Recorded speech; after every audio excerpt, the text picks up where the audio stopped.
Kailangan ko na malaman kung saan inilipat yung puntod ng lolo ko at pinsan ko tapos yung sa bayaw ko dyan sa may likod ng ermita. Kasi hindi ko na makita, nabungbong na kasi. So, isang taon nandiyan pa yon 2024. Kasi ngayon, isang taon na hindi ako nakapunta dahil sa Baguio ako nagtatrabaho. Wala kaming balita kung saan inilipat yung puntod ng kamag-anak namin. Hindi po kayo naambisuhan nun po? Wala akong balita kasi kararating ko lang kasi galing ng Baguio kagabi. So wala akong alam kung ano yung kung saan inilipat o ano yung mga balita, bakit hindi nila ipinaalam dun sa mga kamag-anak namin na matatanda na. Kasi yung tita ko, buhay pa naman. Pero wala akong balita na mayroon silang ginawa dyan. Pero may isang taon na rin na alam ko na may naglilipat sila ng mga puntod.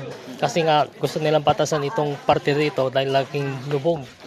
So yun ang hindi ko lang malaman kung saan yun inilipat yung puntod ng lolo ko. So yun lang bang kailangan ko. Noon pa po, alam niyo na pong maapektuhan yung... Maapektuhan talaga. Labo ito. Patatasin ito. Kasi laging lubog pagka may baha. Yun lagi. Sa ngayon, sir, wala po kayong Wala pa akong balita kung saan lang. Kaya ako nagpunta rito sa information kasi wala naman yung dito, guard. Wala naman yung caretaker. So ito, hintayin ko na lang muna.